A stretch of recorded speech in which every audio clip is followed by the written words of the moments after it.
Halo.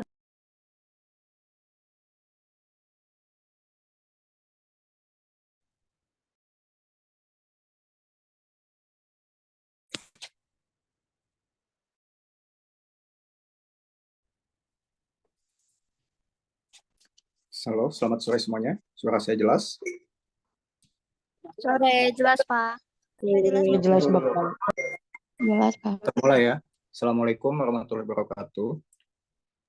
Waalaikumsalam warahmatullahi wabarakatuh. Waalaikumsalam warahmatullahi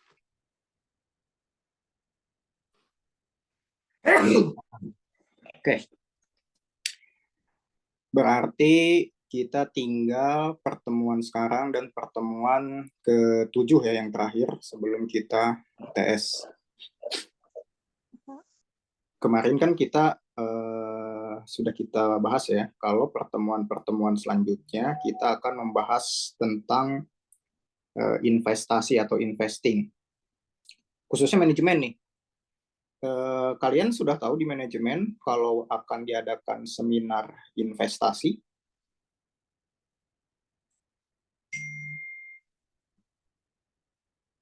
Halo, suara saya jelas? Jelas Pak. Yang akan dilaksanakan pada hari Kamis. Kalian sudah tahu ini? Apa nggak tahu? Tahu Pak. Jadi untuk ini ya, untuk kalian jika ingin tahu, investasi itu bukan hanya sebatas teori. Kita kan dari pertemuan ke-5 kemarin sampai nanti ke-14 kan hanya membahas tentang teori di dalam berinvestasi gitu ya.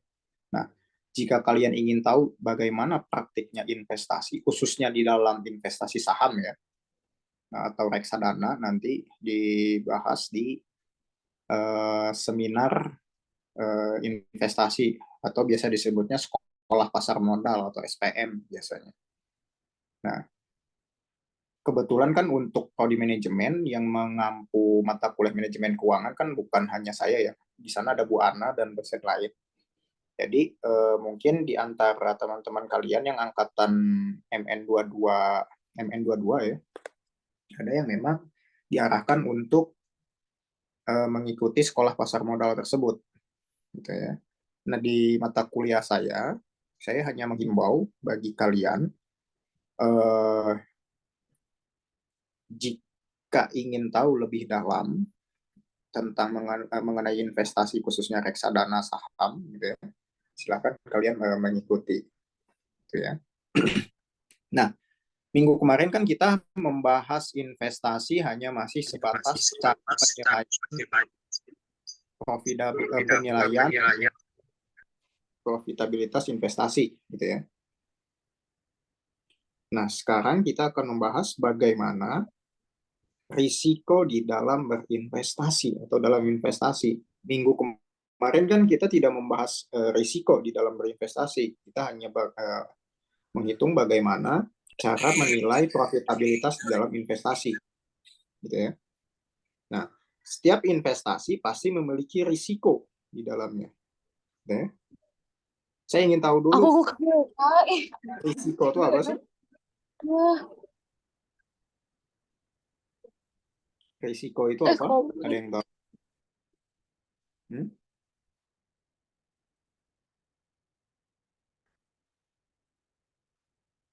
Halo, risiko itu apa? Ada yang tahu?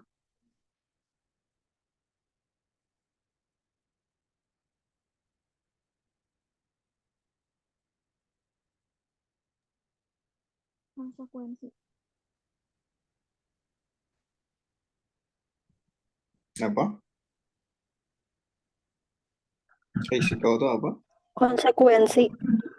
Atau konsekuensi. Konsekuensi. Nah, kita lihat di sini. Masalah yang dihadapi dalam pembuatan risiko itu adalah yang pertama adalah akibat dari dari keputusan yang kita ambil di dalam berinvestasi, gitu ya. Apa sih akibatnya, gitu ya? Di dalam di dalam yang dihadapi pembuat keputusan adalah risiko dan ketidakpastian. Bedanya risiko dan ketidakpastian apa sih? Jika risiko itu masih bisa diminimalisir, akan tetapi kalau ketidakpastian itu tidak bisa diminimalisir. Misal contoh cuaca, terus misalnya bencana alam, itu kan ketidakpastian kan, gempa bumi dan lain-lain, itu kan ketidakpastian, bukan risiko. Banjir, gitu-gitu kan, itu kan ketidakpastian. Kita nggak tahu bencana itu kapan akan terjadi. Tapi kalau resiko kita bisa memprediksi, gitu ya, kapan apa namanya risiko itu terjadi dibanding ketidakpastian, gitu ya. Misal contoh di sini, di dalam kegiatan investasi,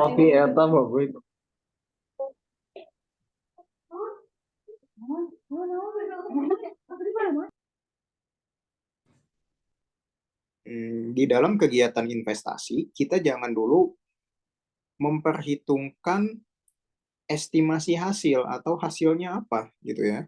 Sebelum kita melakukan kegiatan investasi, kita harus tahu dulu apa sih risikonya, gitu ya. Seperti nanti di hari Kamis kan akan ada sekolah pasar modal. Nah, di hari Kamis akan ada sekolah pasar modal kan itu termasuk kegiatan investasi ya.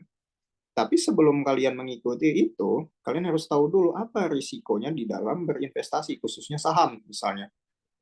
Kira-kira apa sih risiko yang terjadi jika kalian berinvestasi di dalam sekuritas atau saham misalnya? Kira-kira apa sih risiko yang akan terjadi?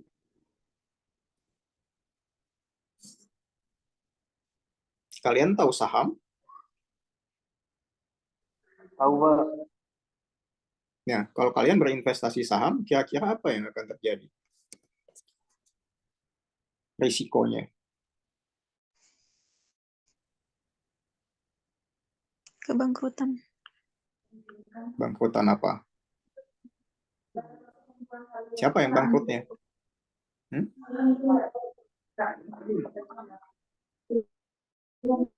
Iya. Ya. Ya, siapa? Siapa? Yang bangkrutnya siapa?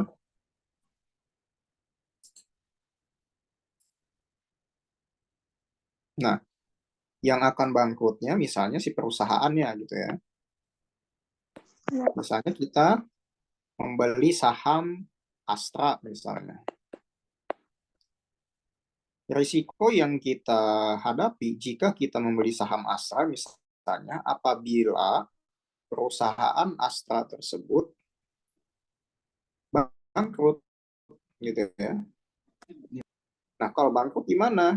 Kemungkinannya jika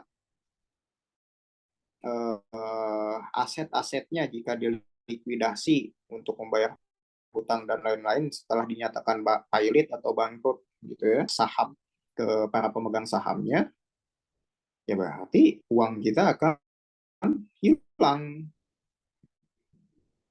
gitu ya. Jadi dananya akan hilang. Maka dari itu, sebelum kita melakukan kegiatan investasi, kita harus paham dulu apa risikonya dibanding hasilnya terlebih dahulu. Jadi kalian jangan teriming-imingi hasil gitu ya. Kalau misalnya beli saham ini misalnya nanti tahun depan akan naik gitu. Jangan terkena iming-iming gitu ya. Jadi kalian harus tahu dulu risikonya, harus tahu paham dulu risiko baru kalian berpikir terhadap hasil yang akan didapat nanti. Kemudian hasilnya juga belum tentu sesuai yang diharapkan. Misalnya, dijanjikan keuntungan imbal hasil jika berinvestasi di saham Astra, misalnya dengan berinvestasi hari ini 100 juta, tahun depan akan menjadi 150 juta misalnya. Itu kan estimasi hasilnya atau cash flow-nya yang kemarin kita bahas gitu ya, arus kas yang kemungkinan akan masuk ke kita adalah 150 dengan kas yang dikeluarkan oleh kita misalnya hanya 100 juta misalnya. Akan tetapi belum tentu sesuai dengan yang diharapkan. Misalnya 150 tadi, bisa saja hanya misalnya 120 juta misalnya dari investasi 100 juta yang kita lakukan. Dengan estimasi tadi kan estimasinya yang diharapkannya adalah 150 juta. Tapi aktualnya misalnya atau yang terjadinya hanya 120 misalnya. Makanya di sini disebutkan belum tentu sesuai dengan yang diharapkan estimasi hasil ini, gitu ya. Kemudian estimasi hasil atau cash flow belum tentu sesuai dengan yang diharapkan disebabkan oleh beberapa faktor.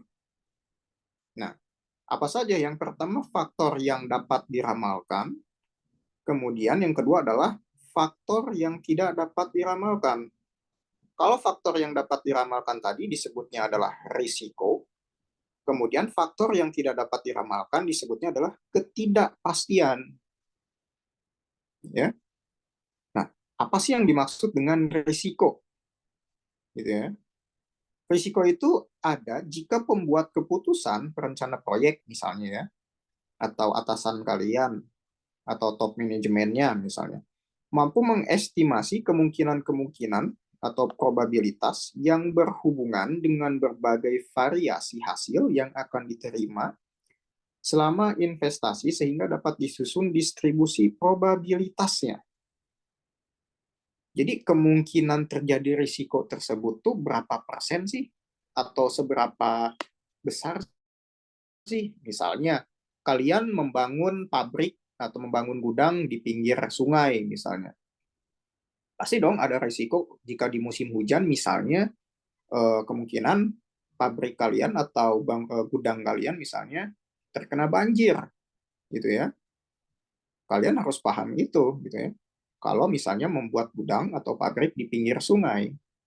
Nah, kemudian kalian bisa memprediksi kan seberapa besar sih atau probabilitas kalau kalian terkena banjir itu di setiap tahunnya misalnya musim penghujan di bulan Oktober, berarti kemungkinan banjirnya ada di bulan Oktober, misalnya gudang kalian, gitu ya. Nah, bedanya apa sih dengan ketidakpastian? Gitu ya. Ketidakpastian ada jika pembuat keputusan tidak memiliki data yang bisa dikembangkan untuk menyusun suatu distribusi probabilitas sehingga harus membuat dugaan-dugaan untuk menyusunnya, gitu ya. Jadi tidak ada historisnya, gitu ya. Tidak tiba-tiba misalnya diguncang gempa, misalnya kan, ataupun misalnya tanah longsor, misalnya.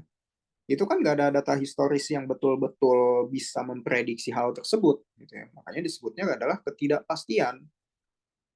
Atau misalnya kebijakan ekonomi, misalnya. Setelah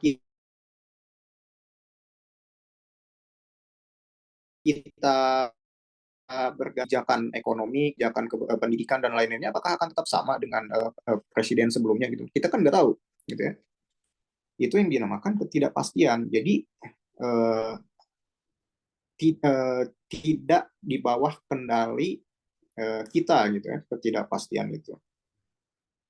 Kemudian menurut Arthur di dalam bukunya, risiko adalah prospek suatu hasil yang tidak disukai operasional sebagai deviasi standar. Kalian kan pasti sudah belajar tentang standar deviasi gitu ya, di statistik kemarin ya. Nah, standar deviasi ini dijadikan patokan atau tolak ukur atau cara mengukur risiko. Ya. Jadi standar deviasi ini digunakan sebagai alat untuk mengukur suatu risiko, gitu ya. Risiko merupakan besarnya penyimpangan, kan standar deviasi itu kan penyimpangan kan, antara tingkat pengembalian yang diharapkan atau expected return, jadi yang diharapkannya berapa sih gitu ya, imbal hasilnya, dan tingkat pengembalian aktualnya atau actual return atau sesungguhnya. Jadi berapa sih penyimpangan antara imbal hasil yang diharapkan dengan imbal hasil yang sesungguhnya. Misalnya kan imbal hasil yang diinginkan kita misalnya 150 juta misalnya. Akan tetapi secara aktualnya atau sesungguhnya hanya 120 juta. Gitu. Seberapa besar sih resikonya kita tuh tidak mendapatkan imbal hasil yang kita inginkan atau yang kita harapkan. Yang ini kan yang 150 juta. Itu kan resiko, gitu kan? Nah, makanya nanti kita menghitung bagaimana cara menghitung resiko dengan menggunakan standar deviasi. Nah, ukuran penyebaran. Nah, di dalam suatu perhitungan resiko, karena kita menggunakan standar deviasi, maka kita mengukur penyebarannya. Risiko dinyatakan sebagai seberapa jauh hasil yang diperoleh dapat menyimpang dari hasil yang diharapkan, maka digunakan ukuran penyebaran. Ya. Alat statistika sebagai ukuran penyebaran yaitu varians, dan yang kedua adalah standar deviasi. Kan kalau standar deviasi itu adalah akar dari varians kan. Nah, maka kita harus menghitung varians dulu sebelum kita tahu berapa standar deviasinya atau risikonya. Nah, kemudian bagaimana sih hubungan risiko dengan waktu? Apa sih hubungannya risiko dan waktu itu? Risiko adalah fungsi dari waktu. Distribusi probabilitas dari cash flow akan mungkin lebih menyebar sejalan dengan semakin lamanya waktu suatu proyek. Nah, misalnya semakin lama proyek tersebut, maka semakin besar juga risiko yang akan dihadapi oleh proyek tersebut. Gitu ya. Seperti misalnya proyek Indonesia sekarang sedang membangun ibu kota baru IKN, kan ibu kota Nusantara. Ya. Kan lama kan proyeknya bisa multi years, dihadapi juga akan semakin besar karena semakin panjang juga waktunya. Apa misalnya yang risiko yang akan dihadapi kan sekarang tidak jadi itu Wisma Atlet yang di Hambalang. Kemudian juga di apa namanya IKN juga misalnya apakah presiden yang sudah dirintis oleh presiden sekarang itu kan risiko juga gitu ya. Maka dari itu semakin panjang waktu suatu proyek, semakin besar juga risiko yang akan dihadapi. Itulah hubungan antara risiko dengan waktu. Nah, kemudian bagaimana sih kita mengukur tingkat risiko? Nah, ini bergantung pada persepsi manajer. Persepsi itu apa sih?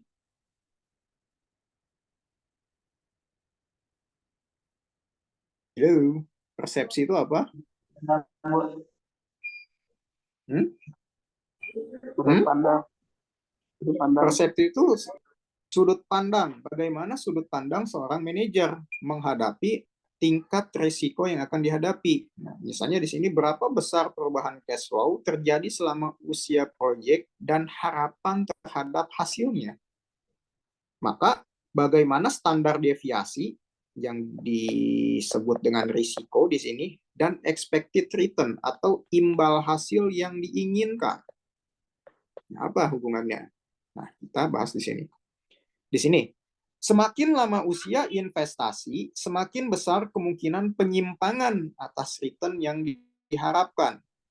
Dari return rata-rata di sini expected yang disebabkan meningkatnya variabilitas. Nah, suatu proyek beresiko tinggi dapat disebabkan oleh berbagai faktor, bisa situasi ekonomi, situasi politik, situasi keamanan, situasi pasar, konsumen, dan lainnya. Nusantara atau IKN kan multi years tadi kan yang kita bahas bisa 5, 10, 15 sampai 25 tahun misalnya. Panjang kan waktunya. Nah, itu kan tergantung situasi ekonomi nantinya. Apakah nanti APBN masih mau setelah misalnya berganti presiden, situasi politik juga sama nih. bagaimana presiden nanti yang terpilih di 2024 mau melanjutkan program presiden sekarang misalnya, ataupun situasi keamanan, contohnya apakah masyarakat di Kalimantan, khususnya Kalimantan Timur, resisten terhadap ibu kota Nusantara atau gimana sehingga terjadi konflik, ataupun situasi pasar, situasi konsumen, dan lain-lain. Misalnya itulah yang disebutkan kenapa semakin lama waktu suatu proyek, semakin besar juga resiko yang akan dihadapi. Ya.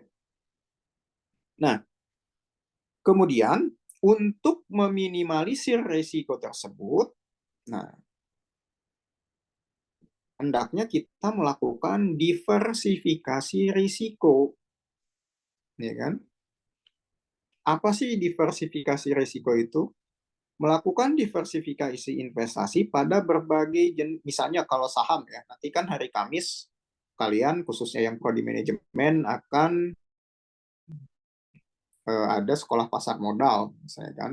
Bagaimana sih melakukan diversifikasi investasi khususnya pada saham atau sekuritas atau reksadana? Maka penyimpangan hasil pengembalian akan menurun. Misalnya contoh di sini. Nah, yang ini bisa didiversifikasi. Nah, ada juga risiko yang berhubungan dengan pasar. Nah, ini risiko yang tidak bisa didiversifikasi. Nah, tadi kan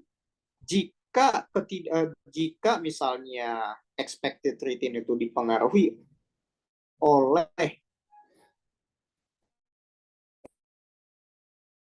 risiko karena misalnya faktor internal, manajemen dan lain-lain, itu kan diversifikasi yang risiko yang bisa masih didiversifikasi atau bisa diminimalkan. Akan tetapi ada juga risiko yang tidak dapat didiversifikasi, yang contohnya tadi seperti keputusan atau kebijakan ekonomi yang diambil oleh pemerintah misalnya. Itu kan risiko yang tidak dapat didiversifikasi, yang sifatnya eksternal. Risiko yang dapat didiversifikasi sifatnya adalah internal, gitu ya, yang hadir di dalam suatu organisasi atau instansi tersebut atau perusahaan tersebut. Misalnya, nah, kita lihat contoh di sini. Konsep dasar risiko ditujukan untuk menilai risiko dari aset sebagai individual atau risk of single asset, atau menilai risiko dari aset sebagai kelompok atau juga disebut risk of portfolio asset. Nah, jadi kalian memandang risiko itu dari sudut pandang mana dulu? Apakah memandang risiko dari single asset ataukah memandang risiko itu dari portofolio aset? Nah, yang tadi kita bahas bagaimana presensi investor atau manajer, istilahnya sudut pandangnya ya. Di sini preferensinya adalah risk seeker, investor yang menyukai risiko atau pencari risiko. Jadi risiko investor itu atau kalian misalnya dalam berinvestasi suka yang risikonya tinggi, gitu, dikarenakan misalnya imbal hasilnya atau expected return-nya itu besar misalnya. Kan high risk, high return kan. Jadi semakin besar suatu resiko, maka imbal hasil yang akan didapat pun akan semakin besar. Itu adalah konsep di dalam investasi, gitu. High risk, high return. Nah, jika preferensi investor tersebut menyukai high risk, high return, maka preferensi investor tersebut disebut dengan risk seeker atau pencari risiko atau yang menyukai risiko. Nah, yang kedua, bagaimana kalau investor tersebut adalah investor yang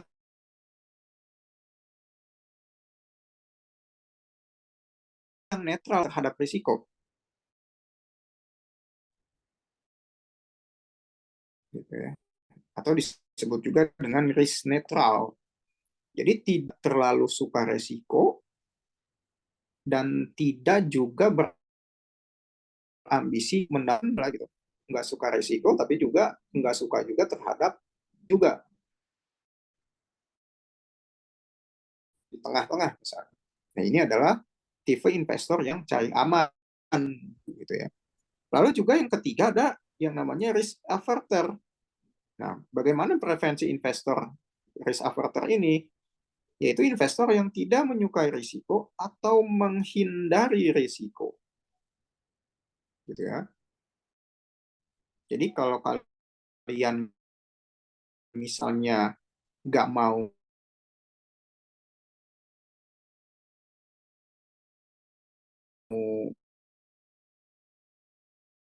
bisa membuat cowoknya, ya kalian ditolak, ya udah ya nembak cewek. Bisa kayak gitu istilah sederhananya ya. Jadi investor yang tidak menyukai saham gitu ya. Nanti hari Kamis kalian jika tertarik gitu ya. Kalau kalian misalnya tidak menyukai risiko saham tersebut turun misalnya atau perusahaan yang kalian beli sahamnya itu bangkrut misalnya, ya kalian berarti tidak suka atau tidak mau gitu berinvestasi di saham misalnya. Karena kalian tipe orang yang menghindari risiko atau risk averter. Nah, kemudian kita lihat kurva di sini, preferensi investor terhadap risiko. Nah, di sini ada yang vertikal disebut dengan tingkat pengembalian atau expected return. Nah, ini sebut aja sumbu Y, ini sumbu X. Nah, kita lihat yang di sumbu X. Sumbu X di sini mewakili risiko. Nah, di sini kita lihat risk averter 1, risk neutral 2, risk seeker 3. Nah, kita lihat di sini. Jika risk averter adalah tipe investor yang menghindari risiko, maka kita lihat di sini C2, tingkat pengembaliannya. Dan ini risikonya. Ya kan? Maka jika sifatnya adalah risk averter yang tidak suka risiko, maka tingkat pengembalian yang diharapkan pun kecil dan tingkat risiko yang dihadapi juga kecil. Tingkat pengembalian yang didapat pun tidak terlalu besar dan tingkat risiko yang didapat pun tidak terlalu besar juga, jadi tengah-tengah. Tapi kita lihat yang risiko di sini, gitu ya. Semakin besar risikonya, kita lihat di sini ya, semakin besar juga imbal hasil yang akan didapatkan kemungkinannya. Gitu ya.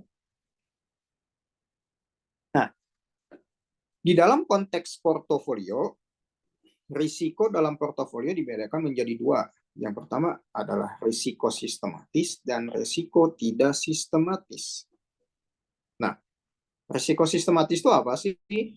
Di sini disebutkan suatu risiko yang tidak dapat dihilangkan dengan melakukan diversifikasi. Tadi kan kita bahas salah satu cara untuk menghilangkan, bukan caranya adalah dengan diversifikasi, ya kan? Nah, karena fluktuasi risiko ini dipengaruhi oleh faktor makro yang dapat mempengaruhi pasar secara keseluruhan. Nah, faktor yang mempengaruhi biasanya perubahan tingkat suku bunga, kurs valuta asing, kebijakan pemerintah. Risiko ini disebut risiko yang tidak dapat didiversifikasi atau undiversible risk. Gitu ya. Jadi risiko sistematis ini tidak bisa didiversifikasi. Ya. Karena bukan di bawah kontrol kita, gitu ya. Kan perubahan tingkat suku bunga kan diatur oleh pemerintah kan melalui Bank Indonesia, ya kan?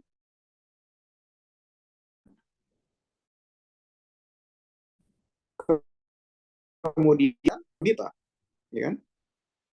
Lalu kebijakan pemerintah, misalnya terkait subsidi atau terkait pajak, misalnya, itu kan bukan under kontrol kita. Jadi risiko sistematis adalah risiko yang tidak dapat didiversifikasi atau diminimalisir, gitu ya. Oke, sampai sini ada yang ditanyakan terkait risiko sistematis? Oke, kita lanjut. Yang kedua, risiko tidak sistematis, yaitu suatu risiko yang dapat dihilangkan dengan melakukan diversifikasi. Nah, ini ya. Sebab risiko ini hanya ada dalam satu perusahaan atau industri tertentu. Jadi yang sifatnya internal. Kalau tadi kan yang sistematis, yang sifatnya eksternal kan. Nah, terdapat fluktuasi risiko yang berbeda antara satu saham dengan saham lainnya, atau satu perusahaan dengan perusahaan lainnya. Faktor yang mempengaruhi misalnya struktur modal, struktur aset, tingkat likuiditas, dan risiko ini disebut risiko yang dapat didiversifikasi atau bisa disebut juga diversifikasi risk. Kalau struktur modal suatu perusahaan bisa dikontrol oleh kita gitu ya. Bagaimana struktur modal terhadap hutang misalnya, atau struktur modal terhadap aset misalnya. Jadi modal tuh harus baiknya modalnya itu dari sendiri atau modal dari hutang. Itu kan ada strukturnya nanti. Nanti kita bahas di struktur modal di manajemen keuangan perusahaan nanti ada. Tapi untuk lanjutannya ya. Lalu tingkat likuiditas bagaimana gitu ya. Nah, ini kan bisa bisa kita kontrol gitu ya, karena perusahaannya juga perusahaan kita gitu ya. Jadi yang sifatnya internal, makanya disebut di sini adalah risiko tidak sistematis.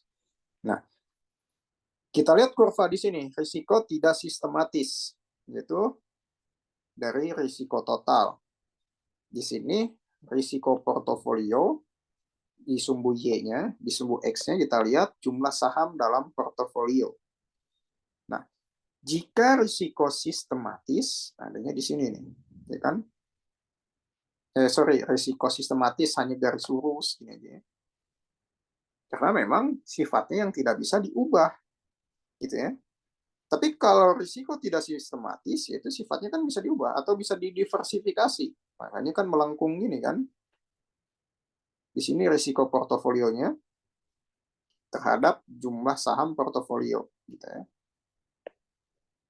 Nah, selanjutnya bagaimana sih kita menghitung risiko saham secara individual dulu? Tadi kan mengukur risiko saham itu ada dua kan?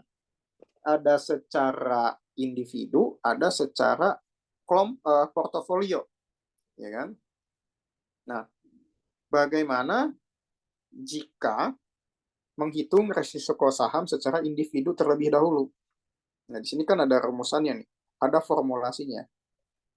Ini tuh kan adalah lambang varians kan? Ini lambang standar deviasi. Ini tuh apa disebutnya sigma kecil. Kalau ini disebutnya sigma besar atau sigma aja gitu ya. Kalau ini adalah sigma kecil, lambang varian adalah sigma kecil I pangkat 2 sama dengan sigma besar atau sigma N J sama dengan 1 PIJ atau di sini PIJ adalah profitabilitas pengembalian pada kondisi J, lalu RIJ adalah tingkat pengembalian dari risiko, tingkat pengembalian dari investasi dalam saham I pada kondisi J. Misalnya kalau kondisi J itu adalah kondisi ekonomi sedang stabil. Misalnya. Lalu dikurangi expected return I, ya kan? Expected return I pangkat 2. Nah, ini adalah rumus mengetahui varian. Varian itu kan bukan standar deviasi kan? Tapi kita harus menghitung varian dulu sebelum kita tahu berapa standar deviasi dari risiko saham individual yang kita hitung. Gitu ya. Nah, setelah kita tahu varians, maka langkah selanjutnya adalah karena varians adalah sigma I pangkat 2 dan standar deviasi adalah sigma I saja, maka tinggal akarkan saja. Jadi risiko adalah akar dari varians. Gitu ya. Dan kalian pasti sudah belajar ini di metode statistika gitu ya, tentang standar deviasi. Kemudian kita langsung ke contoh kasus di sini. Data probabilitas dan tingkat pengembalian dalam berbagai kondisi ekonomi atas saham X. Gitu ya. Di sini, jika kondisi ekonomi dibagi menjadi 3, yaitu baik, normal, dan buruk. Jadi ada 3 kondisi ekonomi di sini. Nah, Jika kondisi ekonomi sedang baik, maka kemungkinan kita akan mendapatkan return sebanyak 20%, gitu ya, adalah kemungkinannya adalah 30%. Ya kan? Kalau kondisi baik, misalnya kalian investasi 100 juta, akan menjadi 120 juta karena return-nya 20%, tapi tingkat kemungkinannya 30%. Nah, bagaimana dengan kondisi normal? Nah, jika kondisi normal, return yang akan didapatkan adalah 18%. Akan tetapi, berapa besar probabilitas untuk mendapatkan return 18% ini? Ya kan? Tanya gitu.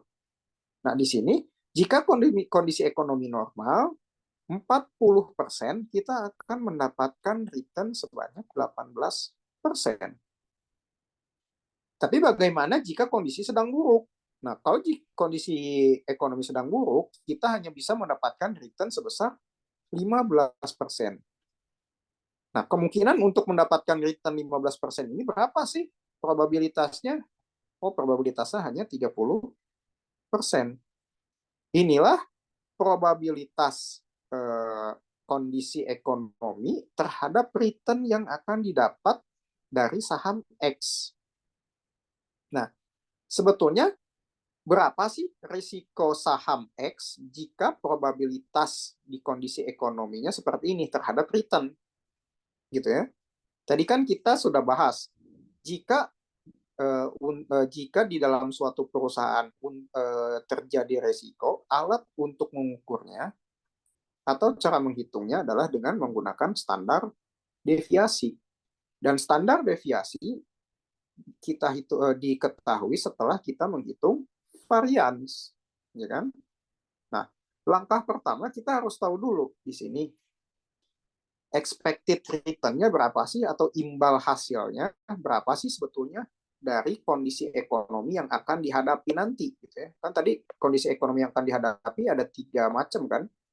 Ada baik, normal, buruk, dan masing-masing kondisi ekonomi tersebut kan menawarkan expected return-nya masing-masing kan. Kalau baik 20%, normal 18%, dan buruk 15%, gitu ya.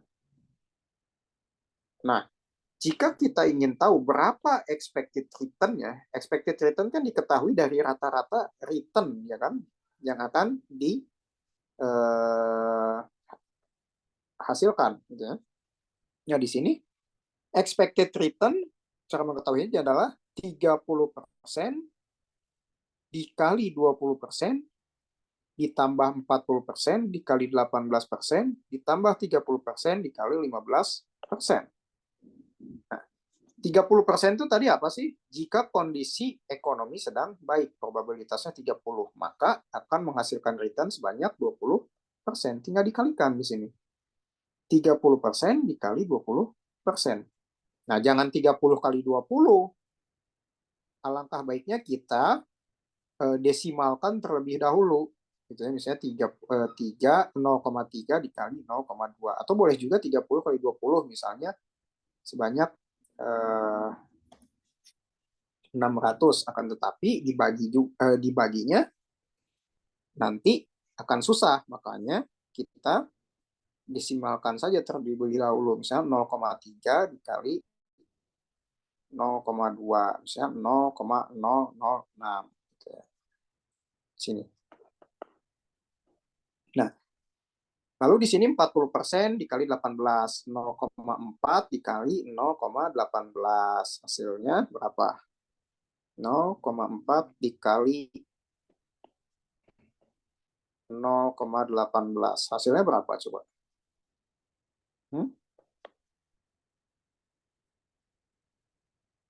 Berapa 0,4 dikali 0,18?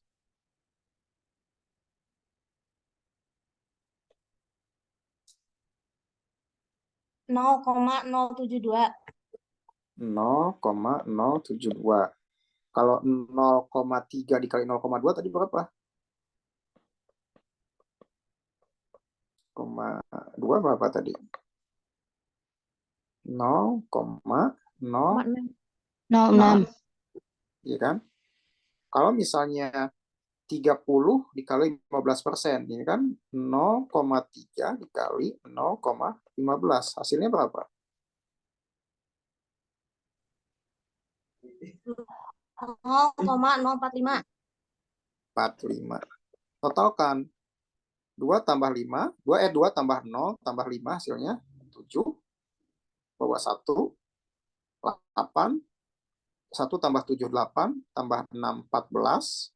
1 tambah 7, 14. 1 tambah 7, 8. Tambah 6, 14. Tambah 4, 18.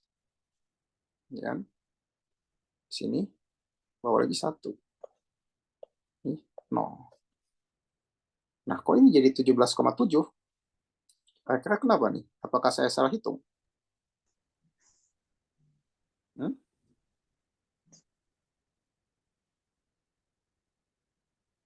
40, 3 kali 2, 0. Oh, ini kan 0,4 kan? 0,4 kali 18. Salah. Coba kita hitung lagi di awal. Kita hitung di awal ya. Nah, 0,3 dikali 0,2. Kemudian 0,4 dikali 0,18. Kemudian 0,3 dikali 0,15. Kalau ini kan 0,060. Kalau ini berapa? 0,4 dikali 0,18 berapa? 72. 0,72. 072. Kalau yang ini 45. 0,045. Ya kan? Ini 7. 6 tambah 0 tambah 2 tambah 5, 7 kan? 6 tambah 7, 13 tambah 4, 17, bawah 1. 1 tambah 0 tambah 0, 7. Ini 0 juga kan? 0,177 dikalikan 100%. Maka hasilnya ini kan 17,7%. Nah, sampai sini. Ada yang tanyakan nggak cara perhitungannya? Itu untuk mengetahui expected return, ya kan? Nah, bagaimana untuk mengetahui varian dan standar deviasinya? Caranya adalah tadi kan sudah kita bahas kan rumusnya kan ini kan. Sigma untuk mengetahui varians ini kan. Sigma PIJ dikali RIJ dikurangi ERI atau secara formalnya disebutkan sigma probabilitas sigma itu kan jumlah probabilitas pengembalian pada kondisi J dikali tingkat imbal hasil dari investasi saham I dikurang expected return-nya dari saham I tersebut. Jadi risiko dikurangi expected return-nya. Ya kan? Nah, di sini kan risikonya 30% kan tadi. Nah, di sini kan 30% kan risiko jika dalam kondisi baik. Probabilitasnya adalah 30%. Return-nya yang diharapkannya kan 20%, dikurang expected return-nya 17,7. Ini kan yang sudah kita hitung tadi. Ya kan? Kemudian, jika kondisi buruk gimana? Oh, cuma 40%. Dengan return berapa? 18%. Nah, kita lihat di sini. 40%, ya kan? Ini kan risikonya 40%. 18 dikurangi 17,7 yang tadi sudah kita hitung, ya kan? Kemudian terakhir, jika kondisinya buruk, di sini probabilitas resikonya berapa? 30%. dengan rekan adalah 15%. Makanya di sini 30%, 15% dikurang 17,7%. Jangan lupa kuadratnya di setiap perhitungan. Nah, ini kuadrat atau pangkat 2-nya. Ya. Nah, kita hitung sekarang. 3. Ini 20% jadi 0,2.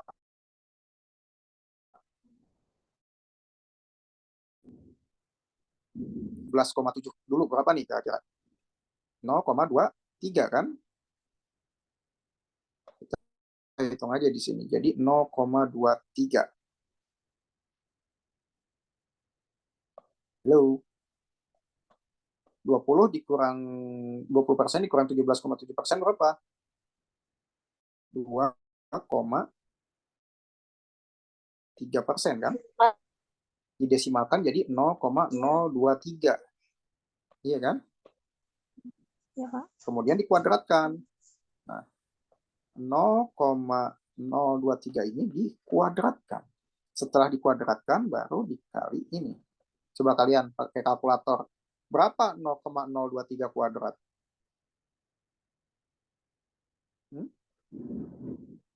Coba pakai HP kalian, pakai kalkulatornya. Berapa 0,023 kuadrat?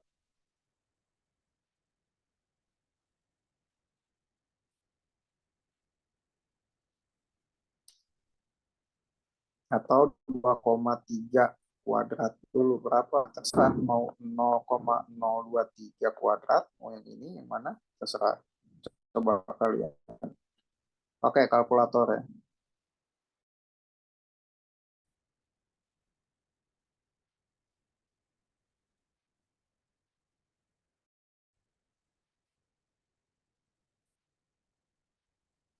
Ini nggak ada yang hitung. Kalau nggak ada yang hitung, saya akhiri aja perkuliahannya. 0,00529 dikali 30% jadi 0,0001587.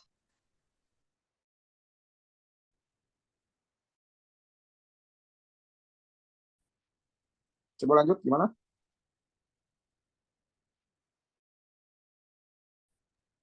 0,023 kuadrat. Yang saya tanyakan 0,023 kuadrat berapa? 0,000 0,0 berapa? nolnya 3 kali 529. Ini kan? Iya, Pak. Nah, ini dikali ini kan? 0,3 kan Iya. didesimalkan kan? Berapa jika didesimalkan hasilnya? 0,3 dikali 0,0052. 0,001,587. Ini kan? Iya, Pak. Nah, Iya. begitu pula menghitung berapa kondisi resiko apabila kondisi ekonominya dalam keadaan normal ataupun dalam keadaan buruk yang ini. Kalau di keadaan normal kan 40%, kalau di dalam keadaan buruk kan 30%. Kayaknya sama. Setelah itu dijumlahkan kan? Dijumlahkan baru ketemu hasilnya ini. Ya. 0,003 sebelum risikonya. Ya. Nah, untuk mengetahui risikonya adalah standar deviasi adalah akar dari varian. Jadi hasil dari ini tinggal diakarkan saja. Maka hasilnya adalah 0,01959 atau dipersentasekan menjadi 1,952. Ya. Ini adalah risiko yang akan dihadapi, gitu ya. Nah, apa sih interpretasi dari 1,952 ini? Coba gimana?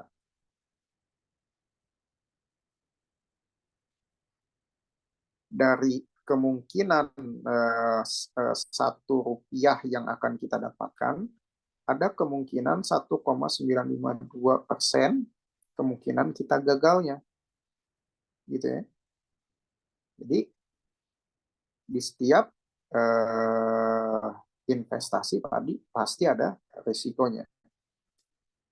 Nah, ini kan di dalam kasus yang kita tahu berapa probabilitas risikonya atau gagalnya. Nah, gimana kalau kita tidak tahu probabilitasnya? Tadi kan kita tahu 30%, 40%, 30%, ya kan? Kita tahu berapa probabilitas risiko yang akan dihadapi. Tapi bagaimana jika kita tidak tahu berapa probabilitasnya? Berbeda formulasinya dengan yang tadi kita bahas. Akan tetapi, sama, untuk mengetahui berapa risiko di dalam suatu proyek yang kita lakukan atau investasi yang kita lakukan, kita harus menghitung yang namanya variance dan menghitung berapa standar deviasi. Tapi dalam kasus ini kita tidak tahu berapa probabilitasnya. Nah, jika kita tidak tahu berapa probabilitasnya, formulasinya adalah sigma atau jumlah return ke I dalam kondisi J dikurang expected return saham I pangkat 2 atau kuadrat dibagi N. N ini adalah jumlah tahun atau jumlah periode di dalam suatu proyek. Jadi berapa lama sih periode investasi yang kita lakukan? Gitu ya. Berapa lama periodenya? Ini adalah disebut dengan N. Nah, ini untuk mengetahui berapa variansnya. Ya. Nah, untuk mengetahui berapa standar deviasinya atau risikonya, tinggal diakarkan saja kan ini. Nah, misal contoh soal seperti ini. Data periode pengamatan dan tingkat pengembalian atas saham X. Di sini kan disebutkan periodenya ada 5 tahun. Di masing-masing periode, return yang didapat adalah 16%, 18%, 20%, 17%, dan terakhir di periode kelima 21%. Ini kan fluktuatif kan, naik turun. Gitu ya. Di tahun pertama sampai tahun ketiga naik, tapi di tahun keempat turun dari 20 menjadi 17%, terus di tahun kelima naik lagi dari 17 ke 21%. Nah, yang ditanya berapa besar sih risiko saham X gitu. Jika return yang diperolehnya seperti ini gitu di dalam pada periode 5 tahun. Gitu ya. Tadi kan kita bahas sebelum kita menghitung varians atau variansi, kita menghitung dulu berapa expected return-nya. Ya kan? Dikarenakan kita tidak tahu probabilitas tadi kan, maka expected return-nya, maka jumlahkan return dari periode pertama sampai dengan periode ke-5. Ini kan periode 1, 2, 3, 4, 5. Baru dibagi 5.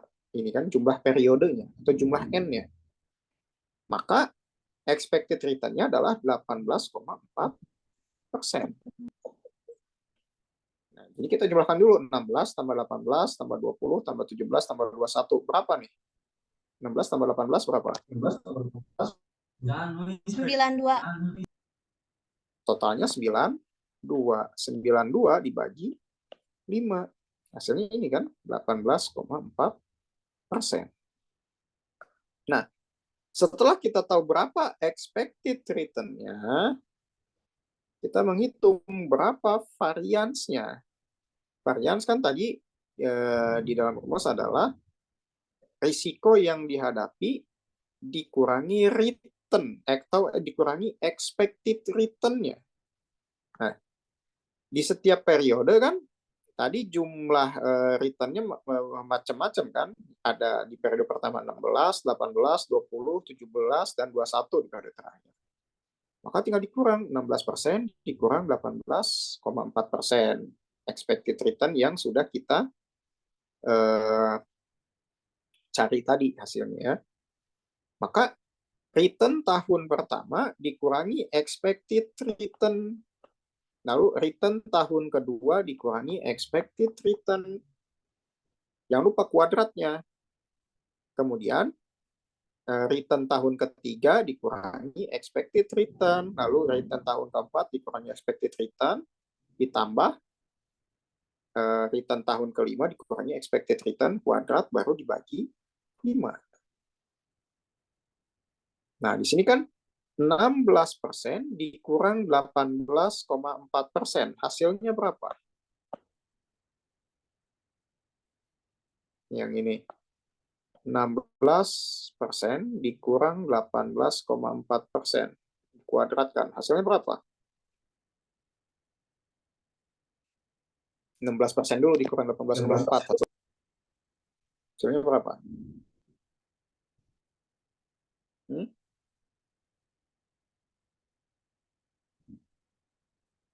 Berapa? 0,024. Ini dulu nih, jangan ngaclok.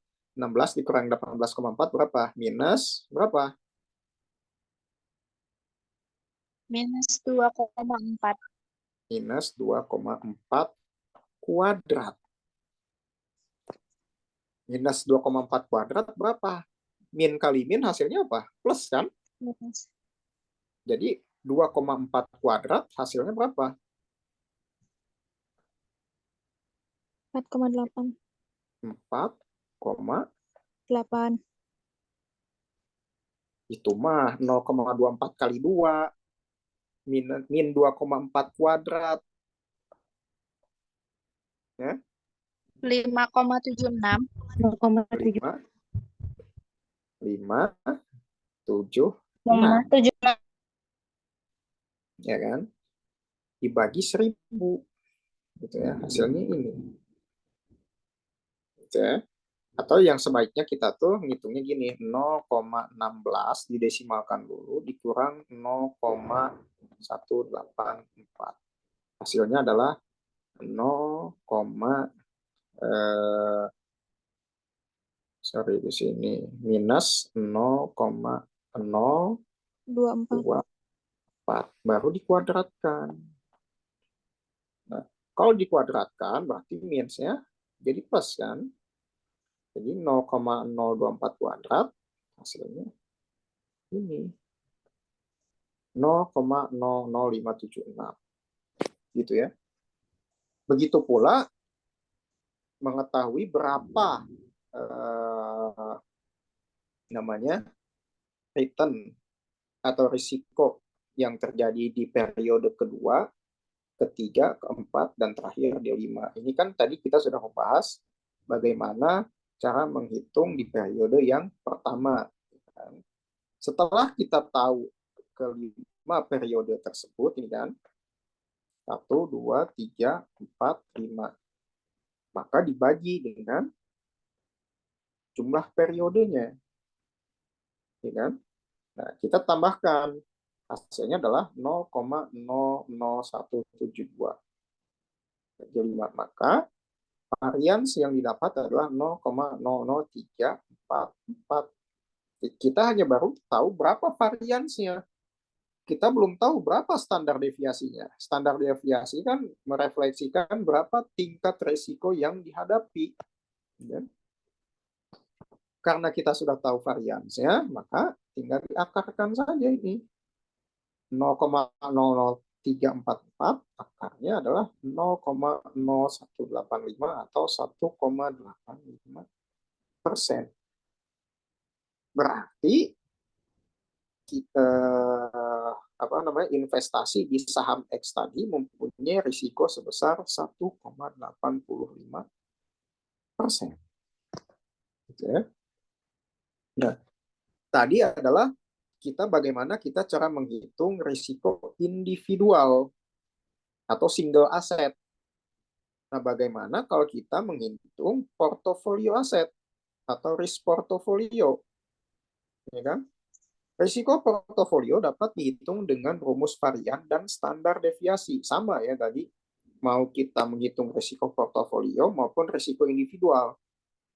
Dihitungnya sama dengan menggunakan varians dan standar deviasi. Nah, di sini akan tetapi di dalam menghitung risiko portofolio kita harus tahu dulu berapa koefisien korelasinya, ya, dan berapa kovarian saham I dan saham J-nya.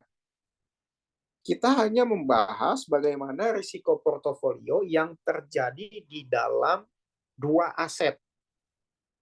Ya, kalau kita menghitung risiko portofolio hanya di dalam dua aset secara manual mudah, gitu ya. Akan tetapi jika kita menghitung risiko portofolio lebih dari dua aset, kita membutuhkan tools. Yang paling sederhana adalah Excel, ya. Jadi untuk manualnya di sini kita hanya bisa menghitung dua aset saja. Jika lebih dari dua, kita membutuhkan tools atau alat bantu lain. Contohnya apa? Microsoft Excel. Nah, di sini rumus variansnya adalah varians portofolio, ya. P itu adalah portofolio kuadrat saham I kuadrat, lalu di sini adalah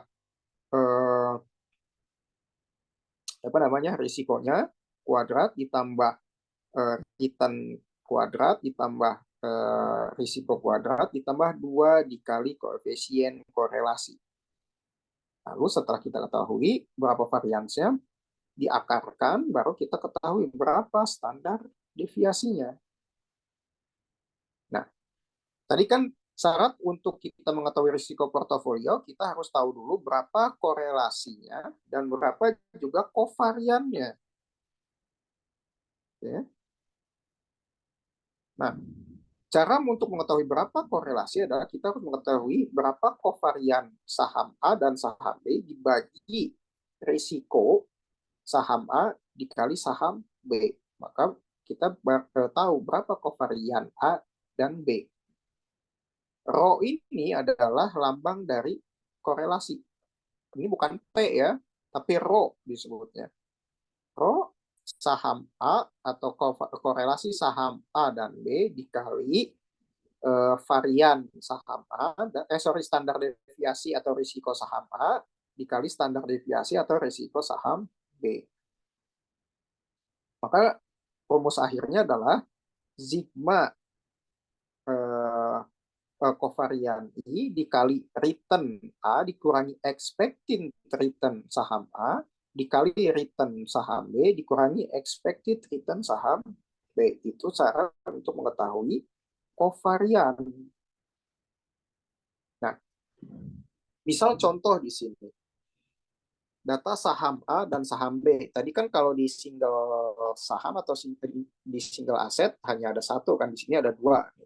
Saham return saham A dan return saham B.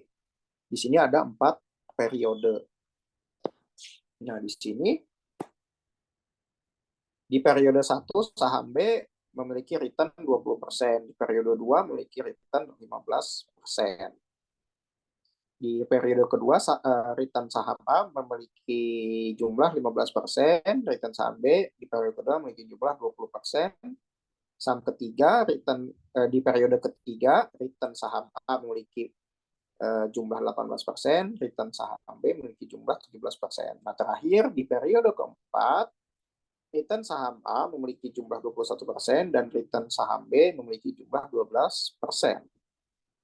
Nah, yang ditanya di sini berapa risiko portofolio dari kedua saham ini?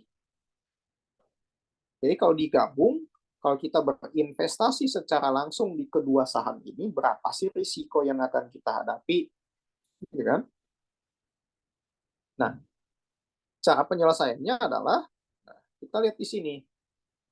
Tadi kan untuk mengetahui varian dari investasi yang kita akan lakukan, kita harus tahu dulu berapa expected return masing-masing sahamnya. Ya kan? Untuk mengetahui expected return masing-masing saham-sahamnya, dijumlahkan berapa return dari periode pertama sampai periode keempat. Kemudian dibagi jumlah periodenya. Maka hasilnya adalah 18,5%. Gitu ya. Di sini 20 tambah 15 tambah 18 tambah 21. Hasilnya berapa nih? 35 ditambah 18 berapa?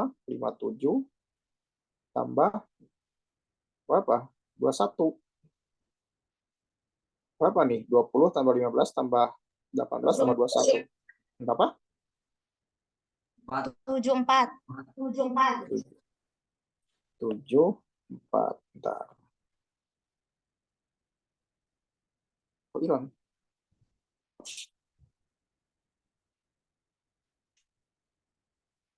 Tujuh, empat.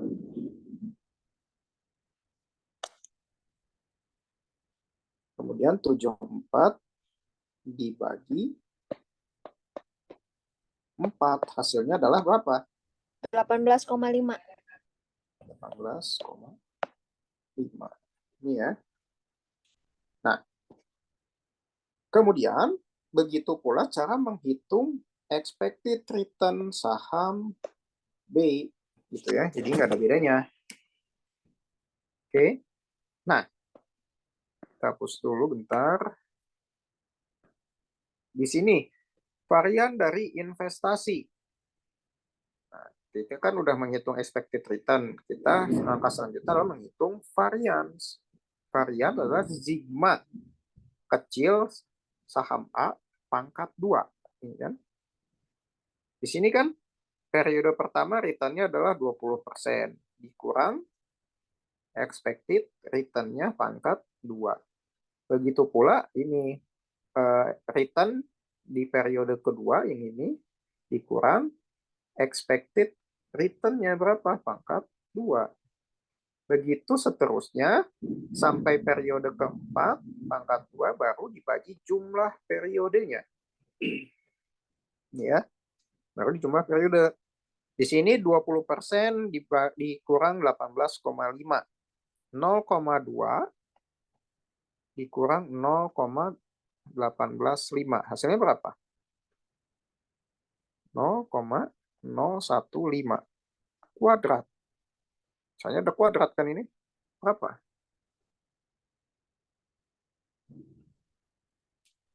Atau nggak usah didesimalkan dulu lah. 20 dikurang 18,5. Hasilnya 1,5. 1,5 kuadrat. Hasilnya ini kan? 2,25. Kemudian 15 dikurang 18,5. Hasilnya berapa? Min 3,5 kuadrat kan? Hasilnya berapa? Min 3,5 kuadrat hasilnya berapa?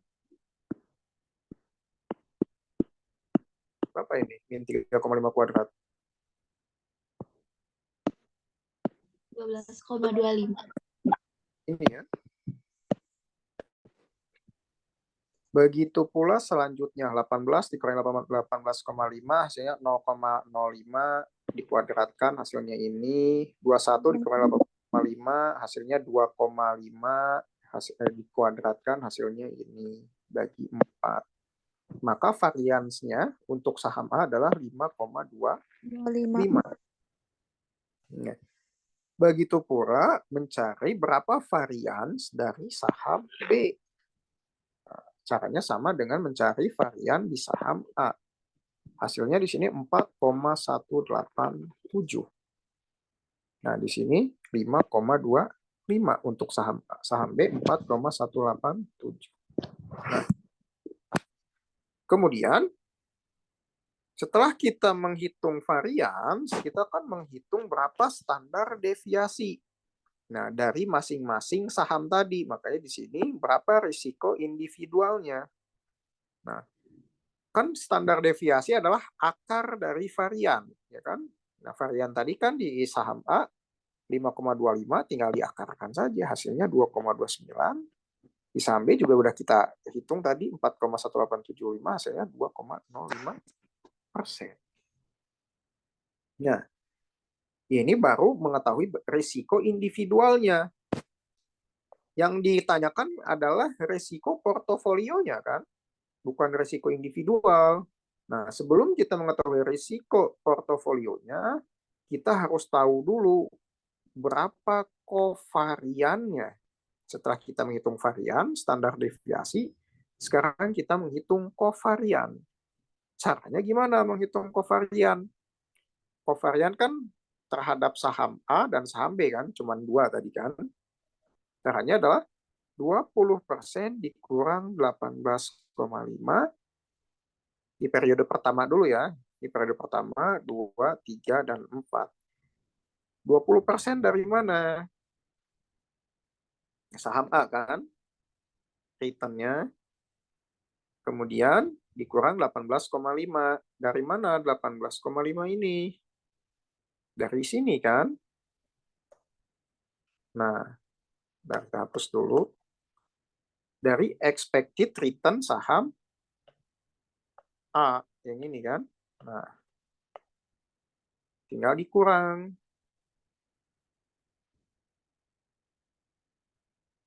Nah, tinggal dikurang ini kan. 20% dikurang 18,5, hasilnya adalah 1,5. Kalau ini 15 dikurang 16,75 berapa? Minus 1,75. Dikalikan 1,5 dikali minus 1,75. Hasilnya berapa?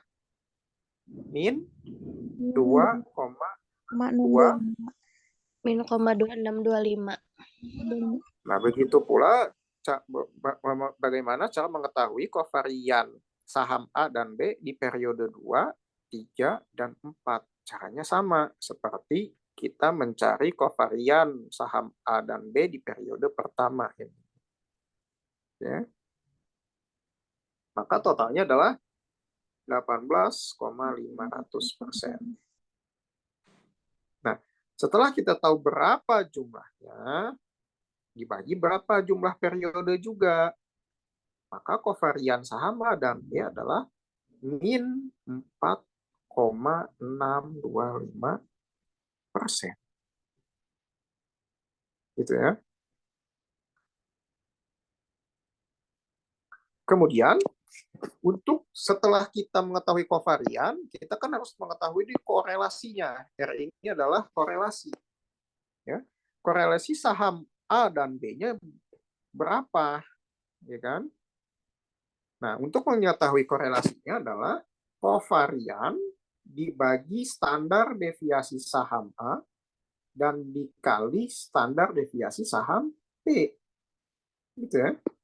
Seperti di contoh rumus yang ini. Ini kan untuk mengetahui bagaimana mencari korelasi. Ini kan kovarian A, saham A dan B dibagi standar deviasi saham A dikali standar deviasi saham B.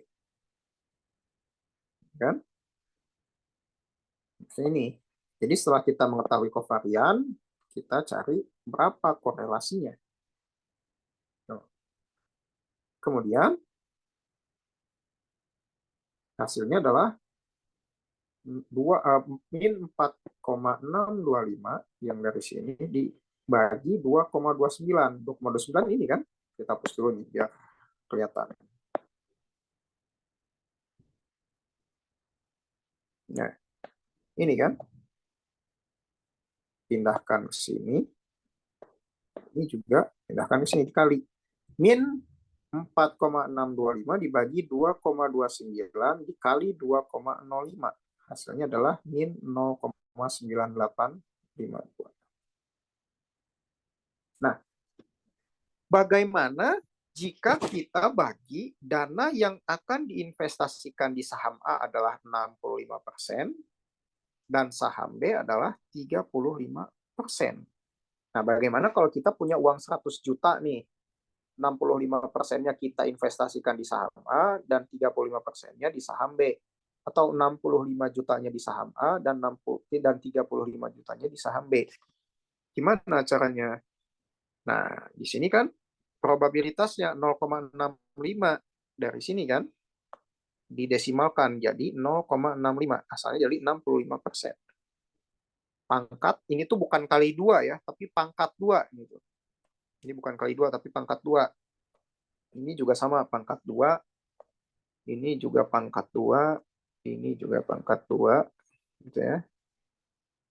Nah, baru kalau ini dikali 2, seperti contoh yang ini, rumusnya.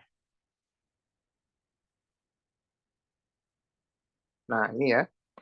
Untuk mengetahui varian dari risiko portofolio ini, saham I pangkat 2 dikali standar deviasi atau risiko saham I pangkat 2 ditambah return saham J pangkat 2 dikali standar deviasi atau risiko saham J pangkat 2 ditambah 2 dikali kovarian dikali korelasinya.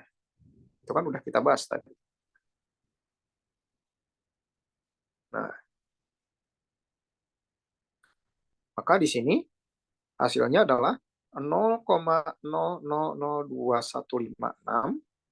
ditambah 0,005148 dikurang 0,002104 hasilnya adalah 0,00625. Ya. Atau di sini juga 0,0025 juga ya. 6 itu pembulatan ke atas biasanya. Nah, itu ya. Maka standar deviasinya atau risikonya adalah akar dari varian ini. Tinggal diakarkan. Hasilnya 0,0792 atau 0,7912. Jadi risiko portofolio dari kedua saham tersebut adalah 0,7912.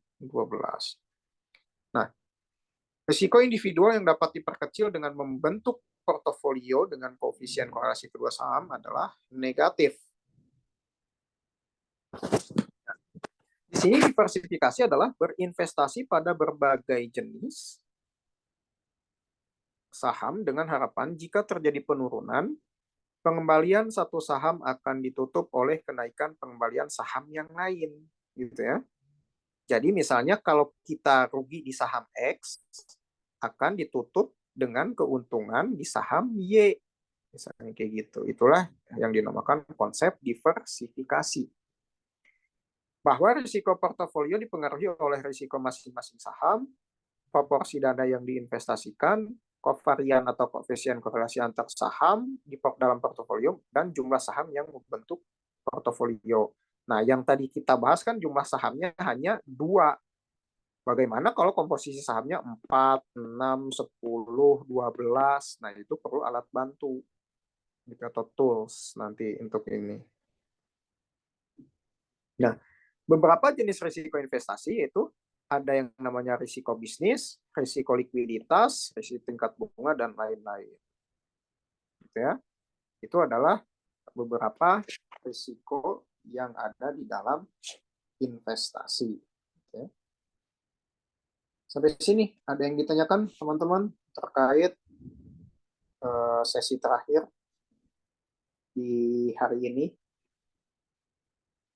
Oke. Kalau tidak ada, kita bahas tugas. Kelihatan nggak tugasnya? Kelihatan. Kan Pak. Kelihatan ya. Nah, untuk prodi manajemen, sifatnya tugas sesi 6 ini adalah sunnah. Jadi boleh dikerjakan, boleh tidak, gitu ya. Jadi terserah kalian. Dikerjakan dapat nilai plus, tidak dikerjakan juga tidak mengurangi nilai. Akan tetapi di prodi akuntansi, tugas sesi 6 ini wajib, gitu ya, dikerjakan. Jadi hanya khusus prodi manajemen saja yang tidak wajibnya, gitu ya. Tugasnya sama, jelaskan beberapa risiko dalam investasi yang sudah kita bahas tadi, lalu buat 2 soal berikut jawabannya berdasarkan materi yang sudah dibahas, gitu ya. Kirimkan ke Appling, gitu. Nah, minggu depan adalah terakhir kita materi, kemungkinan akan lebih banyak membahas soal yang berasal dari kalian soalnya juga, gitu. Nanti saya akan pilih beberapa soal dari kalian dan akan kita bahas bersama-sama, dan kemungkinan soal-soal yang kita bahas minggu depan nanti adalah soal yang akan muncul di UTS nanti. Gitu ya. Sampai sini ada yang ditanyakan teman-teman? Oke, kalau tidak ada, perkuliahan hari ini saya cukupkan. Sampai ketemu minggu depan. Selamat sore semuanya. Assalamualaikum warahmatullahi wabarakatuh. Waalaikumsalam warahmatullahi wabarakatuh. Terima kasih, Bapak. Terima kasih Bapak. Pak.